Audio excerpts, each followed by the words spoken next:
Fala galera, beleza? Vamos para correção da prova do Banco da Amazônia, o BASA, tá? Técnico bancário, prova A. Vamos lá. Noções de informática, 21 a 25. Tá aqui, passei. Bom, 21.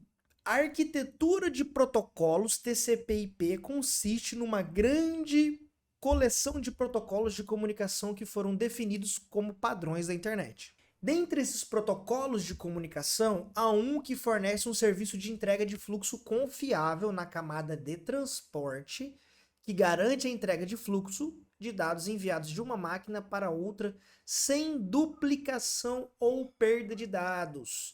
Esse protocolo de comunicação é o... Olha só, aqui tem algumas coisas importantes que é o seguinte.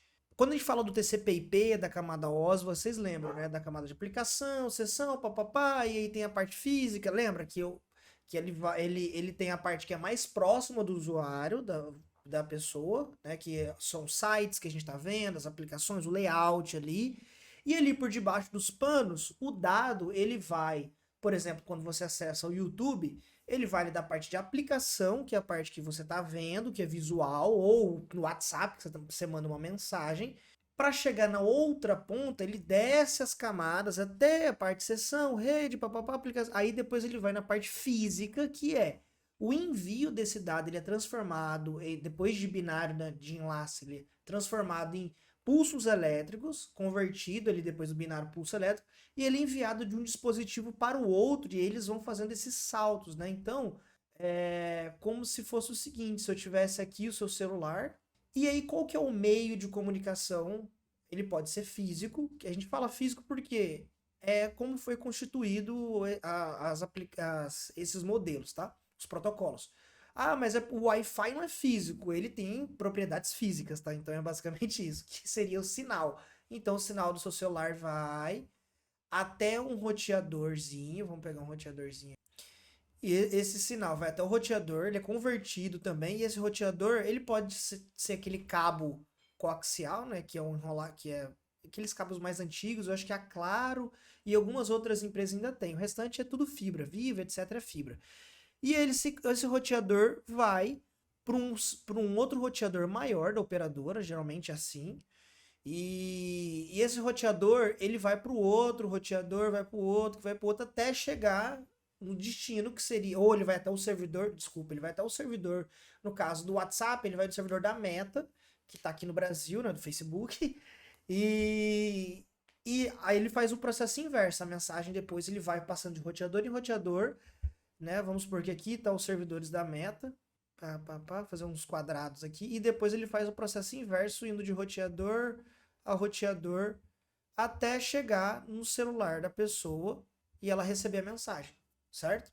Então, para isso, existem essas camadas, porque foram construindo os aparelhos, foram construindo a comunicação na internet através dessas camadas. Eu sei que é difícil, a gente não dá para lembrar de tudo.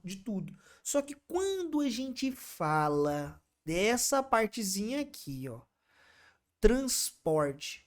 Quando você está transportando, você está falando de TCP e UDP. Sempre lembrem disso, a camada de transporte, que é o que envia. É como se fosse você está enviando um produto, você comprou um produto na internet e não vou ficar dando nomes, né? Vamos para a Amazon, né? Você comprou uma coisa na Amazon e a Amazon vai te entregar esse produto. Vai para os correios, às vezes avião ou caminhão, chega até o centro de distribuição na sua cidade e depois vai aquelas vanzinhas, ou motoboy, ou carro, tem vários, né? Enfim. O meio qual ela vai seria a parte de rede, né, que seria o cabo de fibra ótica, os aparelhos, etc. E o protocolo de transporte seria como se ele fosse a van, tá? Mais ou menos isso. Então ele tá ali dentro dado, que é o pacote, o que você comprou para chegar até a sua casa de destino, beleza? Então sempre vai ser TCP e UDP. A diferença é que o TCP ele garante a entrega, por isso que diversos protocolos usam o TCP. A página que você vê, é, é, alguns tipos de outro protocolo, por exemplo, página que você vê de aplicação e praticamente quase tudo que a gente usa está através do TCP porque precisa garantir uma transferência bancária, coisas desse tipo. Precisa garantir que o pacote chegue, tá? E o UDP, eles caminham junto, tá? Os protocolos. Ele tem uma outra funcionalidade. O principal mecanismo dele é entregar, só que mais rápido, certo? E nem sempre ele garante o sucesso da entrega. Porém, para algumas coisas, ele foi construído assim, pensaram que não dá para usar TCP em tudo.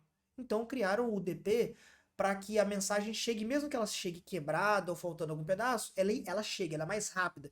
Por exemplo, quando você faz uma ligação no WhatsApp, você faz uma ligação usando o Teams, né, o Google Meet, etc. Ele não dá aquelas falhadas, mas mesmo assim chega a mensagem. Porque ele tenta garantir a entrega. O pacote pode ir quebrado, mas ele garante. Ele precisa ser rápido, ter uma certa leveza para chegar, mesmo que ele chegue quebrado. Então, quando você está numa ligação, por exemplo, ela fica cortando, mas está chegando. Às vezes o vídeo falha, mas a voz continua, porque a voz ela é mais leve para chegar, tá? Tô falando de forma ela é mais leve para chegar do que o vídeo, ele é mais pesado, beleza? Então, o UDP ele não garante isso. Já o TCP, se fosse TCP um vídeo, a gente teria muito problema porque a internet no Brasil é ruim, beleza?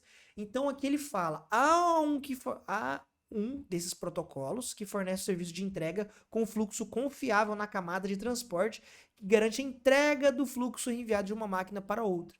Se a gente está falando de entrega, a gente está falando de TCP, beleza? Porque ele garante a entrega. Vamos lá, seguimos. 22. Um administrador de um computador com um sistema operacional Linux criou uma terceira partição no disco rígido SATA. A nomenclatura padrão do Linux para identificar discos e partições identifica essa partição como: todas aqui são dev. Quando você acessa o Linux, dá um ls lá e entra e consegue ver as partições. É como se você estivesse acessando o Windows lá em meu computador, sabe? Que aparece os discos. Os discos. No Linux, via comando, você usa para poder acessar e ver ali. Beleza? E a gente sabe que todos são dev.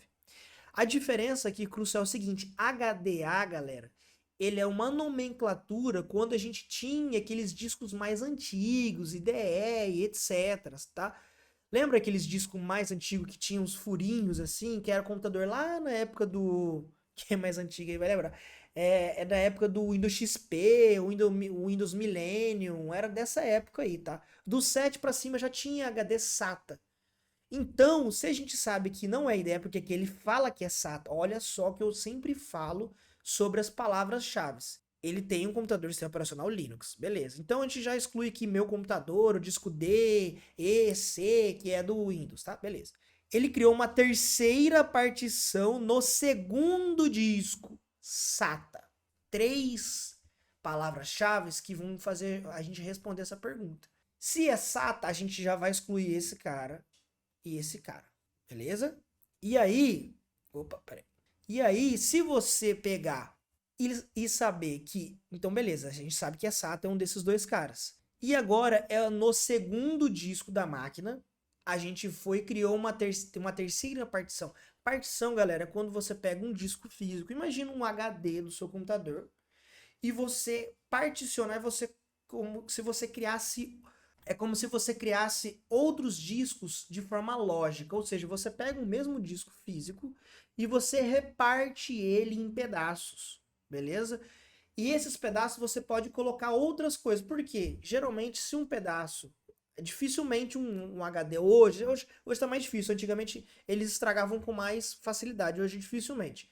Mas se uma partição estragar ou acontecer alguma coisa que ela corromper, geralmente ela não estraga, o disco estraga, mas a partição pode corromper. Você ainda tem outras partes lógicas, beleza? Mais ou menos para esse o sentido. Mas tá bom. Está no segundo disco. Aí vem o porém. O SD, a gente sabe que é SATA. O HD era dos antigos. Então a gente sabe que todos têm esses 3. E aí o ABC significa que é a ordem que é reconhecido.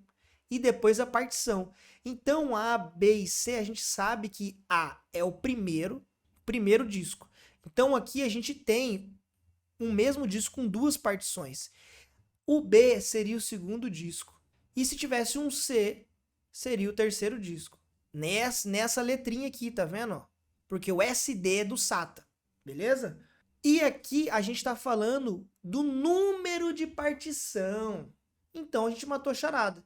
Se a gente está falando que A é o primeiro disco, então a gente está falando do B, que é o segundo disco. Já está aqui. E é a terceira partição. Vocês entenderam? Se fosse quarta ou segunda partição, seria SDB2. Segunda partição. Beleza? Então aqui a resposta, letra E. Beleza? Seguimos.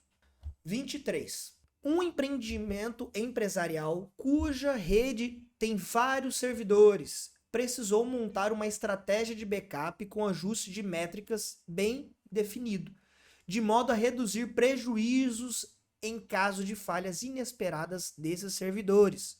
Considerando a estratégia montada, quais são os dois parâmetros específicos usados para medir a eficiência de backup? Caiu isso sobre backup, né? Tinha lá na ementa, beleza?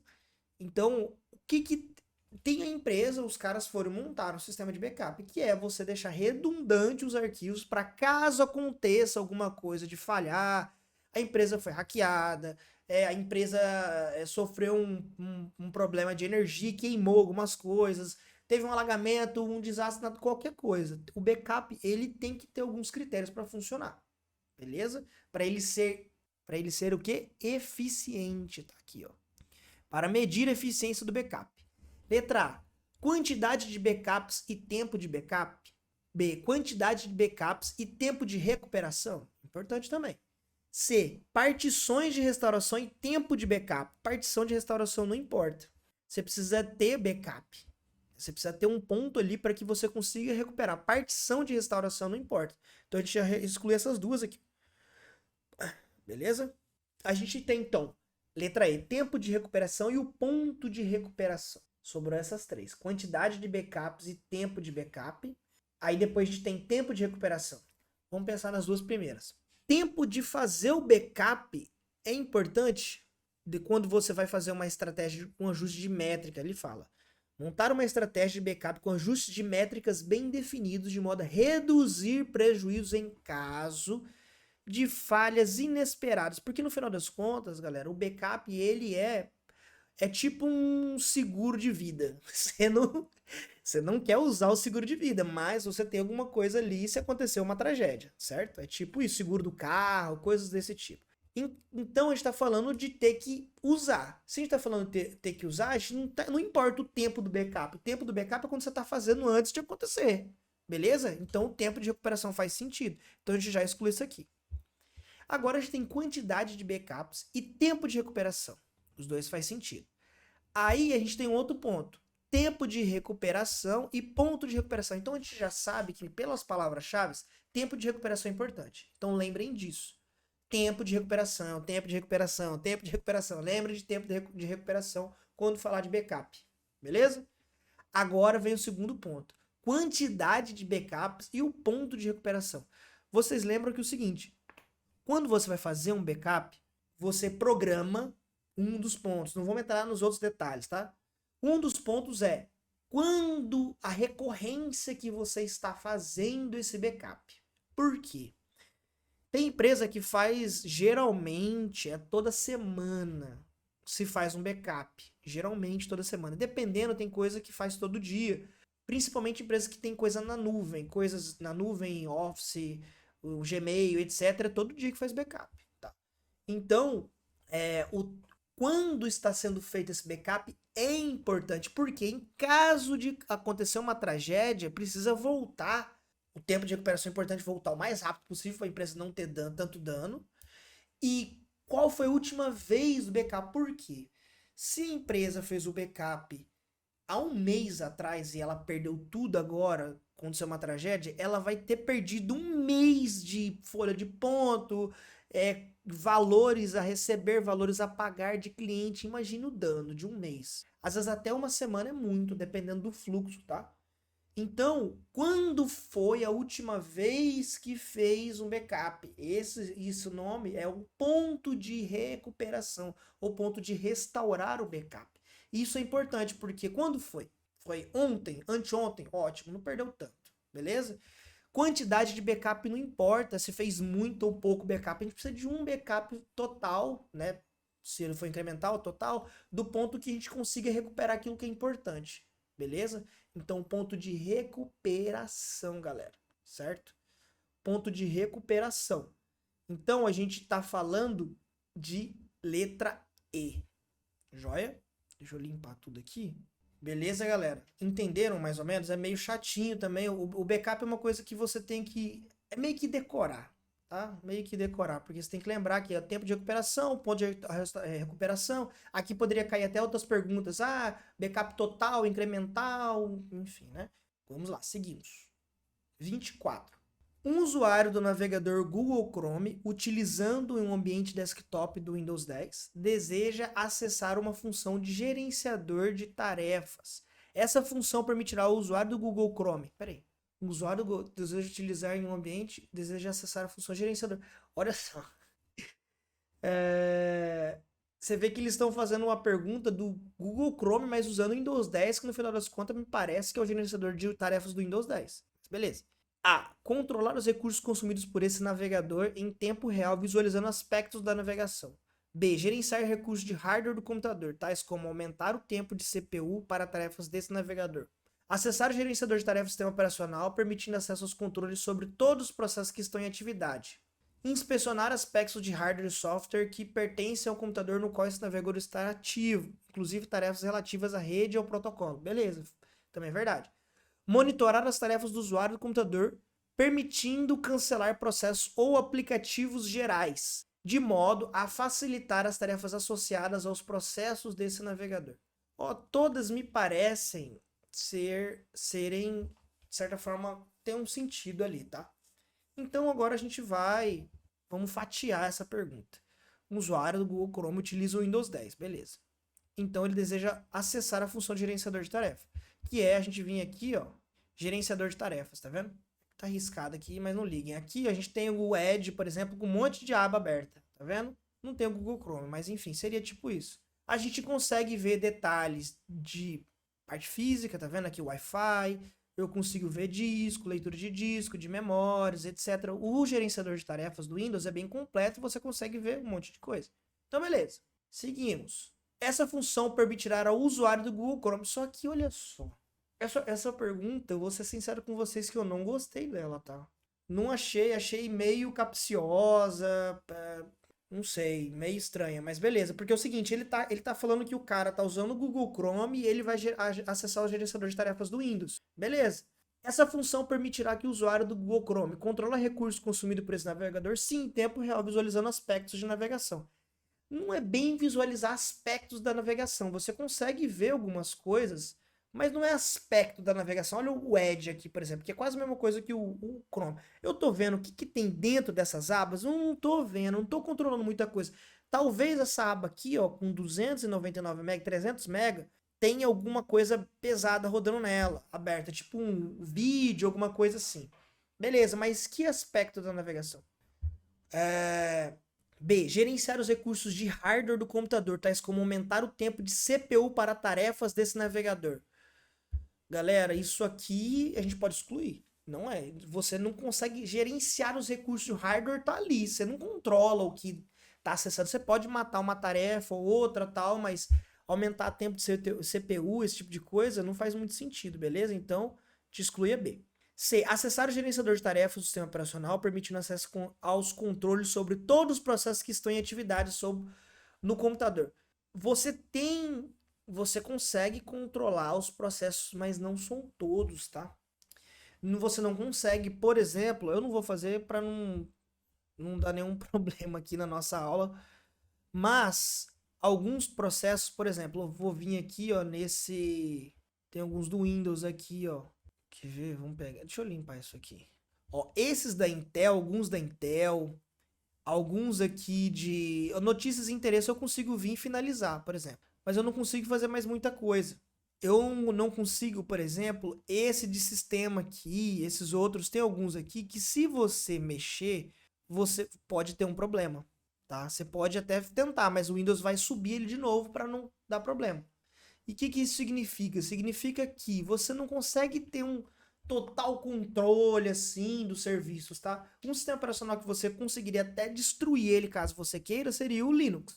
Aí sim, você pode matar uma tarefa e travar a tela ali na hora. O Windows, ele tem alguns bloqueios, algumas travas que não te permite fazer muita coisa. Então, também ficou estranha essa letra aí. Todos os processos. Também eu excluiria. Excluiria B, excluiria C. D. Inspecionar aspectos de hardware e software que pertencem ao computador no qual esse navegador está ativo. Beleza. Inclusive tarefas relativas à rede e a protocolos. A rede sim, mas protocolo não. Vamos aqui, ó. Desempenho Wi-Fi. Aqui eu tenho, ó, nas minhas máquinas virtuais, eu tenho Wi-Fi, o IP, endereço IP, mas eu não controlo muita coisa. Eu não sei nem que protocolo que tá rolando aqui por debaixo dos panos. Então, também não faz sentido letra D. Monitorar as tarefas do usuário do computador, permitindo cancelar processos ou aplicativos gerais. Concordo. De modo a facilitar as tarefas associadas aos processos desse navegador. Aí, ó. Esse é o ponto, porque para mim essa letra E a letra A estão bem parecidas. Monitora as tarefas do usuário do computador, correto. Permitindo cancelar processos ou aplicativos gerais. Pode cancelar quase todos, tá? Não todos, quase todos os aplicativos também, de modo a facilitar tarefas associadas. Aqui que eu acho que é ponto de virada, ó. De modo a facilitar as tarefas associadas aos processos. O que tem a ver o cancelar? O que eu posso fazer para facilitar os processos desse navegador mexendo no gerenciador de tarefa? Nada. Nada. A não ser que o seu computador esteja muito lento e aí você entre para matar uma outra tarefa muito pesada e para a sua navegação ficar melhor. Pode até ser nesse contexto, mas não é o caso, porque o Windows em si ele já gerencia muito bem. Ele já gerencia muito bem as memórias. Ele coloca, se você pegar aqui, por exemplo, alguns serviços, ele coloca em suspensão, ó, que é tipo o modo hibernar. Tá vendo suspendendo o processo para aprimorar desempenho? Tá vendo essa árvorezinha? Como se fosse um modo eco, né, de economia. Você vê que tem algumas coisas aqui, ó, notícias e interesse eu não tô clicando. Vamos ver se eu clicar aqui, ó, ah lá, já sumiu, tá vendo, ó? Tirou do modo, ah lá, deu muito alto uso de energia porque eu cliquei, ele, bum, carregou, ó. Já botou em modo eco, vou clicar de novo. Pum, sumiu. Viu lá? Ele vai voltar em modo eco, porque é uma coisa que eu não fico clicando muito. Ó, o pesquisar, vamos dar um pesquisar aqui, ó. Ah lá, sumiu. Viu? Então, faz sentido, mas ao mesmo tempo eu não marcaria. Eu marcaria a letra A, que é controlar os recursos consumidos por esse navegador em tempo real, visualizando aspectos da navegação, o que me parece ser o mais correto e, na verdade, é baseado no gabarito. Beleza? Letra A. Mas fique o adendo aí que se cancelarem, acontecer alguma coisa. Ah, o professor falou que é. Tô meio assim com essa pergunta, meio estranho, tá bom. Diferente das outras, né? TCP é o TCP e acabou, não tem papo. SDB3 é o segundo disco da terceira partição do SATA, correto.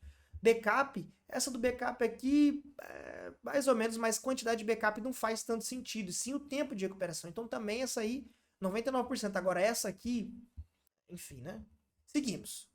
Considere um usuário do MS Outlook, versão em português, que está rodando no ambiente desktop do Windows 10. Esse usuário precisa marcar um tipo de atividade e colocá-lo no calendário, sendo que tal atividade associada ao Outlook não envolve convidar outras pessoas ou reservar recursos, como uma sala de conferência ou equipamento para ser efetivado. Esse tipo de atividade é, olha só que danadinha essa pergunta. A gente está falando do Outlook instalado. Ele tá instalado. Eu não tenho Outlook instalado aqui para mostrar para vocês, mas eu vou pesquisar no Google, que eu tinha até aberto aqui para facilitar para vocês o porquê da resposta, tá? Qual que é a resposta correta. E aí esse cara, ele quer marcar uma atividade, certo? E colocá-la no calendário. Essas atividades você pode marcar ali, nem sempre é uma reunião, nem sempre é alguma coisa que você precisa colocar alguém. Você pode marcar uma coisa para você mesmo, tá? E essa atividade, ela não envolve convidar outras pessoas, ou seja, não é uma reunião. Ou reservar algum tipo de recurso. Acompanhamento não tem, nem item, beleza? Então, acompanhamento não existe, item não existe, reunião envolve convidar pessoas, beleza? E qual que é esse tipo de atividade? Se a gente abrir aqui, ó, a resposta, já dando um spoiler na resposta, porque eu vou pegar uma imagem aqui e mostrar para vocês, já que eu não tô com ele instalado.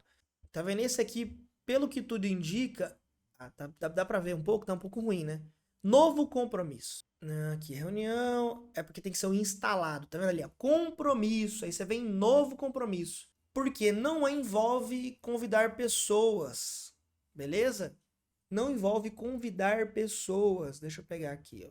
Tá em inglês, appointment, que é compromisso. Compromisso aqui, até no antigo, tá vendo? Que é marcar um compromisso. Você fala assim, buscar cachorro no pet shop, sei lá. É uma coisa que você tá fazendo pra você, que vai aparecer depois. Não envolve convidar pessoas, beleza? Não tem muito... é, não tem muito o que se falar dessa, dessa questão. É isso, é um compromisso. Você vai colocar lá e marcar. Não é uma, você pode convidar pessoas, etc, mas não é o caso da pergunta, beleza? Então, letra D, compromisso. Então é isso, galera. Grande abraço. Até mais.